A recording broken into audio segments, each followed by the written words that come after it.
우리들의 교회가 작지만 강하다라는 그런 주제를 가지고 성경에 소선지서라고 하는 부분이 있습니다.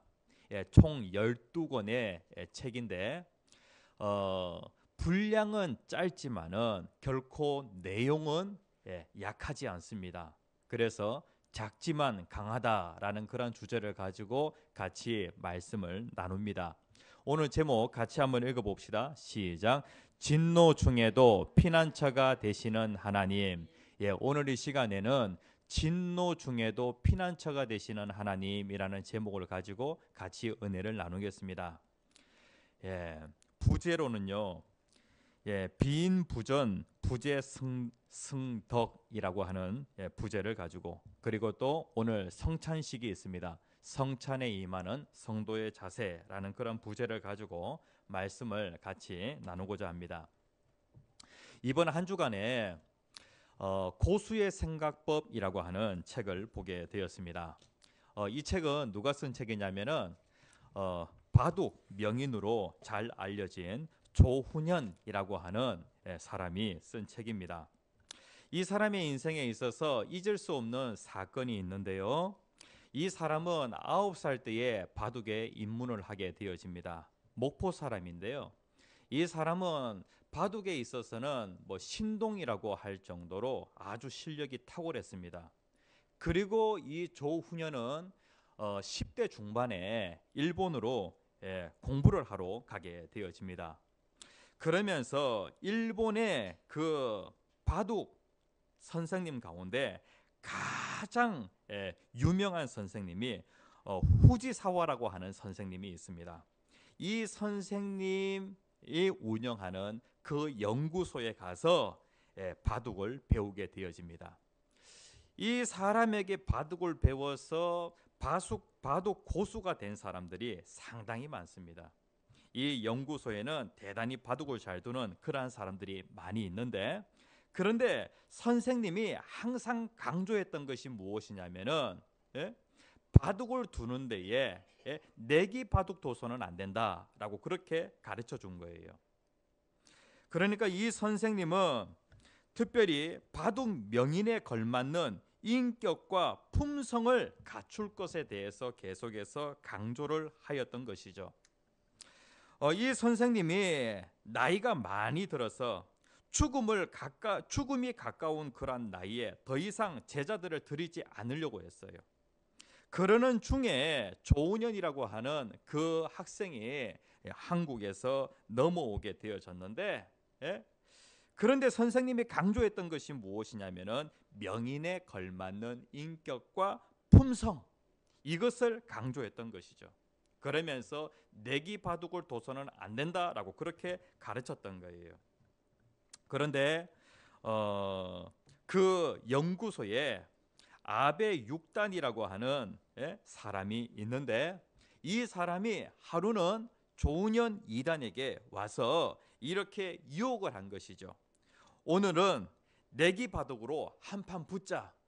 그러니까 이 바둑 2단이요, 아베 6단을 항상 이기는 거예요. 그러니까 이 아베 6단이 내기 바둑 한판 붙자라고 하면서 그렇게 얘기를 한 것이죠.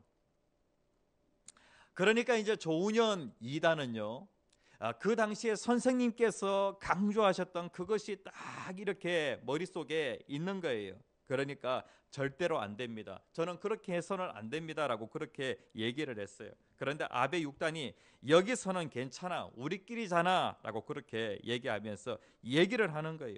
죄송합니다, 선생님이 절대로 해서는 안 된다고 하셨습니다 라고 하면서 거절을 했는데, 또 얘기하고 또 얘기하고 그렇게 하다 보니까 결국에 내기 바둑을 뒀는데 6판 둬가지고 6판 다 이겨버립니다.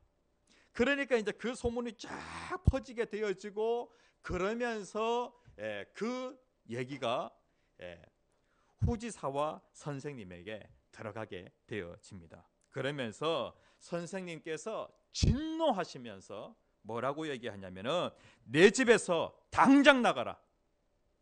너는 바둑을 공부할 자격이 없다.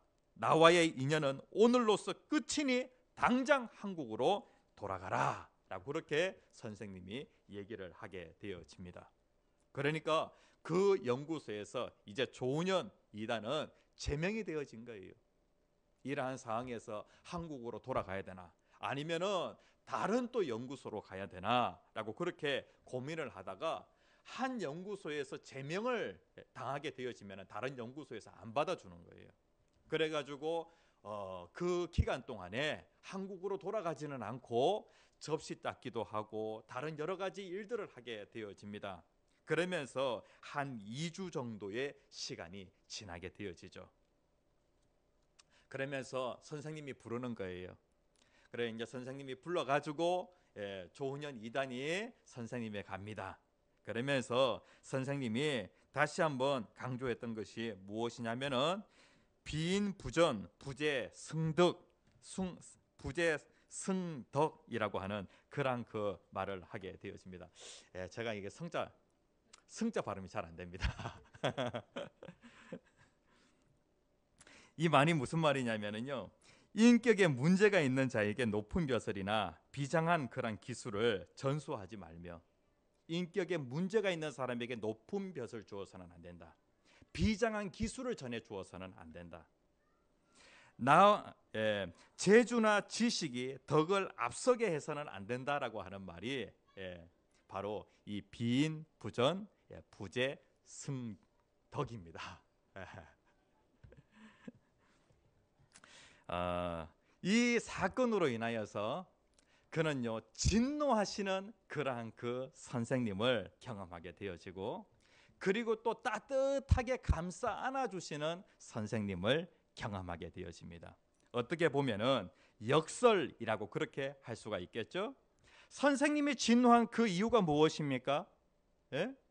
이 아들과 같은 제자를 바둑 명인으로 세우기 위하여서 그렇게 했던 것이죠. 오늘 본문 말씀에 보면은요, 이 후지사와 선생님보다도 더 지혜로우신 하나님이 어떤 분이신지 오늘 우리가 읽은 이 성경 말씀에 잘 보여주고 있습니다. 여기에 보면은 나훔 1장 1절이 어떻게 시작이 되어지냐면은 니느웨에 대한 경고라고 그렇게 말씀을 하고 있어요. 당시에 이 니느웨라고 하는 이 도시는요, 이스라엘 백성들에게 있어가지고 이 니느웨라고 하는 이 도시는 아수르의 수도인데 이스라엘의 원수 나라라고 할 수 있는 그러한 나라가 아수르였고 그리고 그 나라의 수도가 바로 니느웨였습니다. 그리고 그 당시에 이 아시리아 제국은요 갑자기 나라가 확 성장을 하게 되어지죠. 그리고 주변에 있는 이 아시리아가 제국이 되어지니까 그 영향을 누가 받게 되어지냐면은 이스라엘 나라가 그 영향을 받게 되어집니다. 그러니까 온 우주의 통치자가 되시는 역사의 통치자가 되시는 하나님께서 갑자기 어떤 나라가 확 성장하도록 하시냐면은 아시리아, 성경에는 아수르라고 나와 있는데 아시리아라고 하는 이 나라가 갑자기 확 성장하도록 하나님께서 그렇게 하십니다. 그런데 이 아시리아는 많은 악을 행하게 되어지죠. 그런데 하나님께서는 죄에 대해서 그 죄를 하나님이 모른 척 하시느냐? 죄에 대해서는 하나님이 진노하신다라고 그렇게 말씀을 하고 있어요. 그래서 이 아시리아가 계속해서 악을 행하게 되어지니까 하나님께서 어떻게 하시냐면은 요나라고 하는 선지자를 이 니느웨에 보내서 하나님의 심판을 전합니다. 이렇게 되어지니까 요나 선지자의 그 심판의 그 경고의 말씀을 듣고 니느웨 사람들이 회개하게 되어져요. 그러면서 하나님의 심판이 당장 내리려고 했던 하나님의 심판이 뒤로 물러가게 되어지죠. 그리고 나서 한 150년이라고 하는 그 시간이 지나게 되어집니다. 그리고 다시 하나님께서 이 나훔이라고 하는 선지자를 보내서 니느웨를 향하여 경고의 말씀을 하도록 그렇게 하십니다. 그러니까 요나 선지자와 그리고 이 나훔 선지자의 그 사역의 그 기간 차이는 한 150년이라고 하는 차이가 있습니다. 니느웨가 분명히 회개하고 하나님의 그 심판을 피했지만은 그들이 다시 죄를 짓고 그 죄가 점점 차곡차곡 쌓이게 되어집니다. 이렇게 되어지니까 하나님께서 아시리아에 대해서 심판하지 아니할 수가 없는 거예요. 그래서 오늘 이 나훔서는 이 니느웨에 대한 심판의 말씀이다 라고 그렇게 이해하시면 좋을 것 같아요. 이 니느웨라고 하는 이 도시는요, 정말 화려하고 그리고 웅장한 그러한 도시였어요. 메소포타미아 그 문명을 보면은 유프라테스 강과 그리고 티그리스 강이 있는데 그 상류 지역에 아주 물이 풍부한 그러한 그 지역이 있는데 바로 그곳이 바로 니느웨가 있었어요. 그리고 또 벽돌 기술로 인하여 가지고 아주 높은 건물을 쌓을 수가 있었고, 그리고 또 성벽도 아주 높이 쌓을 수가 있었던 것이죠. 그러면서 그곳에서 아주 찬란한 그런 그 문화를 꽃피우게 되어집니다. 그런데 이 니느웨라고 하는 이 도시는 도덕적으로 점점 타락하게 되어집니다. 그래서 하나님께서 뭐라고 말씀하시냐면은 2절 말씀에 보면 여호와는 질투하시며 보복하시는 하나님이시니라 라고 그렇게 말씀을 하고 있어요. 하나님이 어떠한 하나님이시냐면은 하나님은 질투하시고 그리고 보복하신다라고 그렇게 말씀을 하고 있어요. 그런데 3절 말씀에 보면은 여호와는 노하기를 더디하시며 라고 그렇게 말씀을 하고 있어요. 그러니까 2절과 3절이 어떻게 보면은 모순되는 것 같이 그렇게 보여요. 이 모순이라고 하는 말이 무슨 말이에요?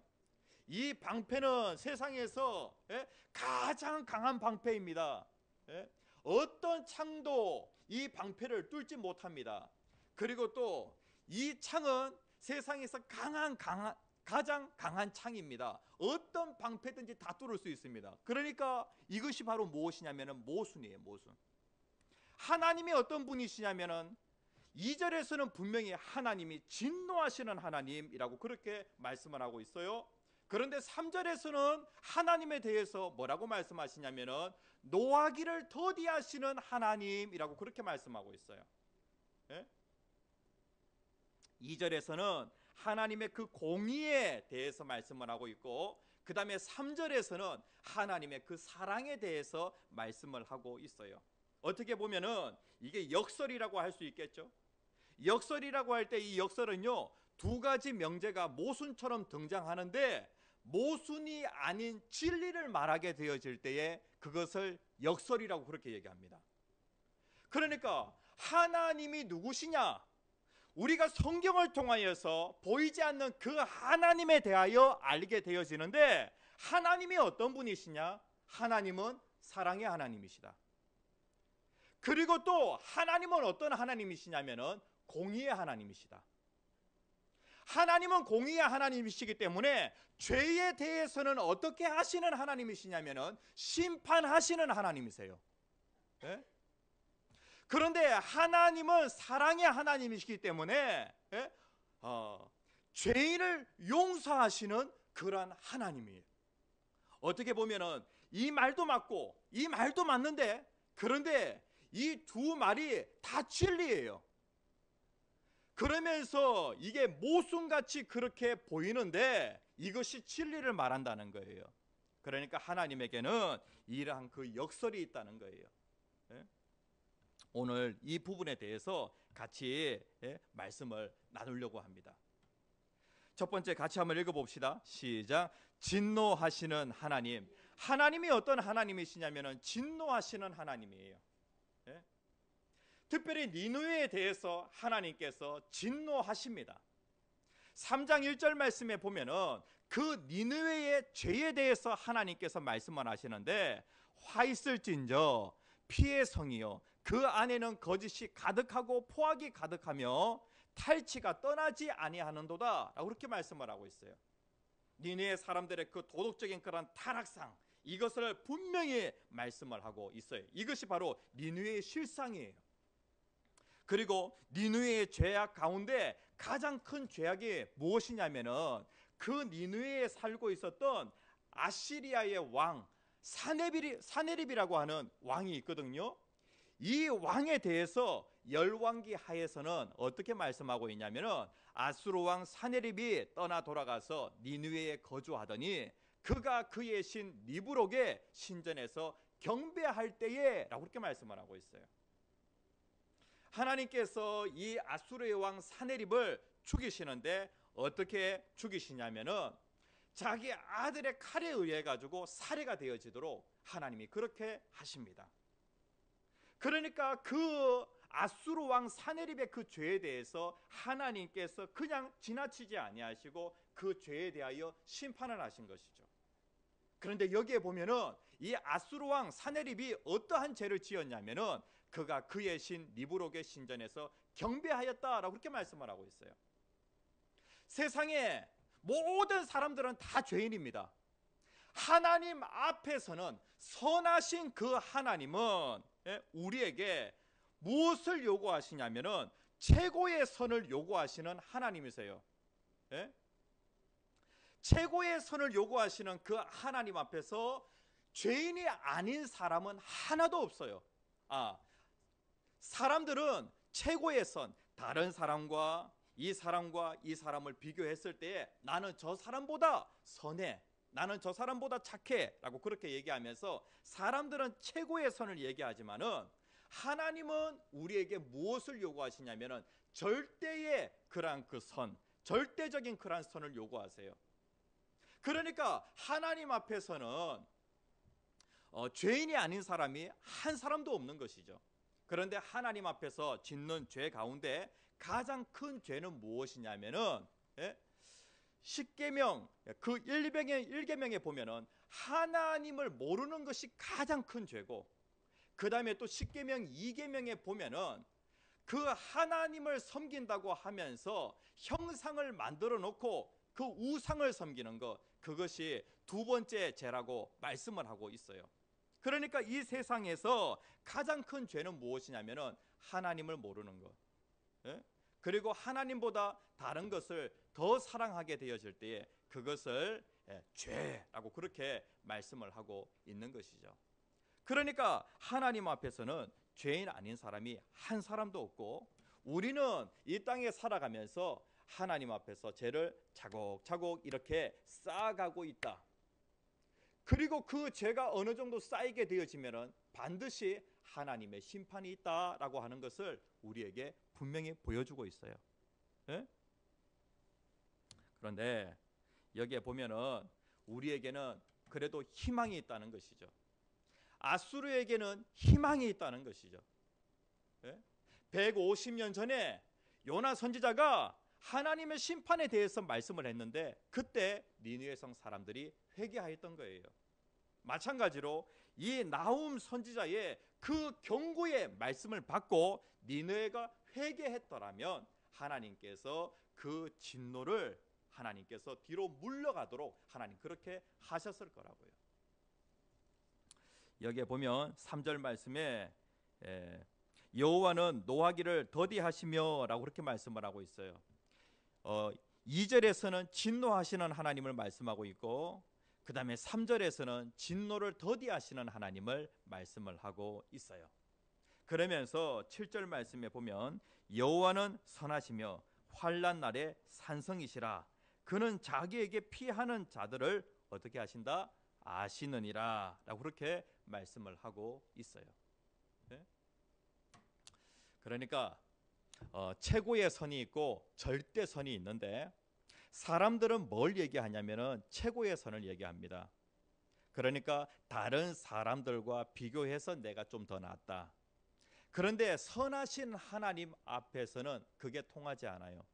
하나님은 절대선을 요구하십니다. 로마서 3장 12절 말씀에 보면 선을 행하는 자는 없나니 하나도 없다. 절대선이라고 하는 그 기준에 의해서 하나님 앞에 사람을 세워놓고 보니까 세상에 죄인 아닌 사람은 한 사람도 없다라고 그렇게 말씀을 하고 있어요. 그러면은 죄인이 살 길이 무엇이 있는가? 예? 구약 시대에 이스라엘 백성들의 그 풍습 가운데 이러한 그 제도가 있었어요. 바로 이 도피성이라고 하는 제도가 있었는데, 원치 않게 실수로 사람을 죽였을 때에 그 사람을 구제하기 위한 그러한 제도가 있었어요.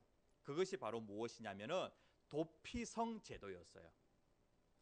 이스라엘 나라를 보게 되어질 때 요단강을 중심에 딱 놓고 요단강 동편에 또 세 개의 그 도피성이 있고, 그 다음에 또 서편에 또 세 개의 그런 그 도피성이 있어요.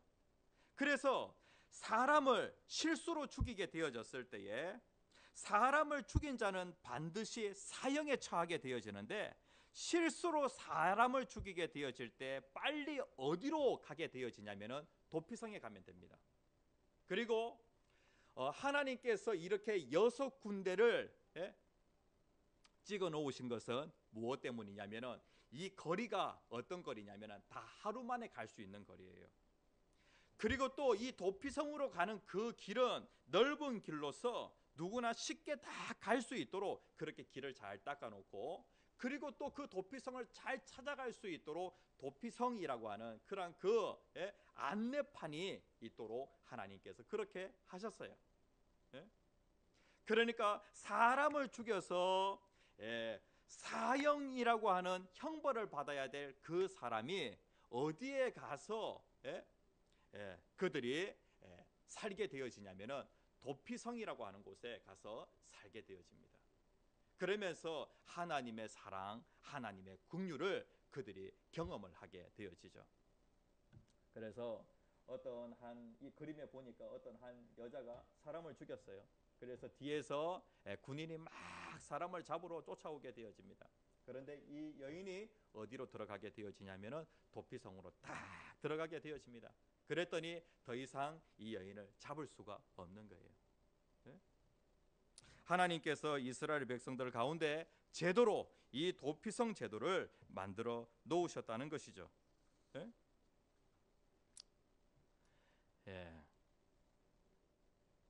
그런데 이 도피성에 살다가 이 도피성에 살던 이 죄인이 도피성에서 나가서 자유할 수 있는 그러한 때가 있었다는 거예요.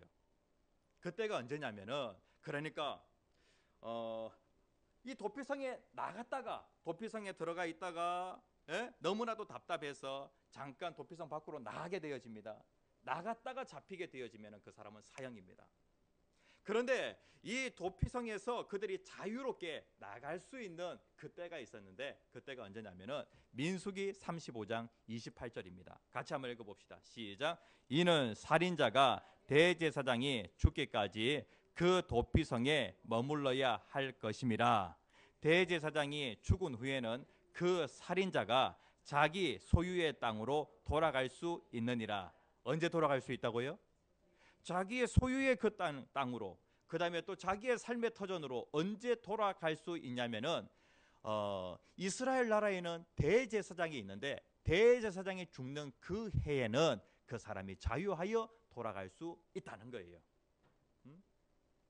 하나님께서 이것을 통하여서 우리에게 무엇을 보여주시냐면은 우리의 영원한 대제사장이 되시는 예수 그리스도를 여기에서 보여주고 있는 거예요. 죄인인 우리들은 하나님의 진노 아래에 있는데, 그런데 하나님은 노하기를 더디하시는 그러한 하나님이십니다. 우리가 어떠하든지 죄인이 아니라 죄 용서 받아서 의인되어 안식을 누리기를 간절히 원하시는 것이죠. 오늘날 이 시대 가운데 우리의 그 안식처, 우리의 도피성이 바로 무엇이냐면은 예수 그리스도의 십자가가 있는 그곳이 바로 어디냐면은 도피성이에요. 예수님께서 왜 십자가를 지셨냐? 예수님은 우리가 받아야 될 그 하나님의 그 진노를, 예수님이 그 죄를 다 담당하셔서 하나님의 진노를 예수님이 받으신 것이고, 그러므로 인하여서 예수님께서 십자가에 못 박혀 죽으신 거예요. 예? 그래서 우리가 예수 그리스도의 십자가 앞에 나아가서 그 십자가를 붙들게 되어지면은 십자가가 도피성이 되어서 하나님의 사랑, 하나님의 위로를 경험하게 되어지는 거예요. 예수님께서 이 십자가 지시기 전에, 예수님께서 십자가에서 흘리신 그 피, 그 다음에 또 예수님께서 십자가에서 찢기신 그 살, 이것을 기억토록 하기 위하여, 우리의 삶 가운데 항상 십자가를 기억토록 하기 위하여 예수님께서 십자가 지시기 전에 제자들과 함께 성만찬을 하시게 되어지는데, 거기에서 예수님께서 피를 가지고 말씀을, 이 포도주를 가지고 이것은 내 피야라고 그렇게 말씀을 하시고, 그 다음에 또 빵을 가지시고 예수님께서 이것은 내 살이야 라고 그렇게 예수님께서 말씀을 하셨던 거예요. 오늘 우리 또한 마찬가지예요. 우리는 여전히 죄를 짓고 있습니다. 그런데 우리에게 필요한 것이 바로 무엇이냐면 도피성이에요. 오늘날 우리에게 도피성이 무엇이냐면 바로 예수 그리스도의 십자가예요. 나를 위하여서 예수님이 지신 그 십자가가 바로 나의 도피성이라고요. 그것으로 가게 되어지면은 우리는 진노의 하나님을 만나는 동시에 또 어떤 하나님을 만나게 되어지냐면은 진노를 더디하시는 사랑의 하나님을 경험하게 되어지는 것이죠.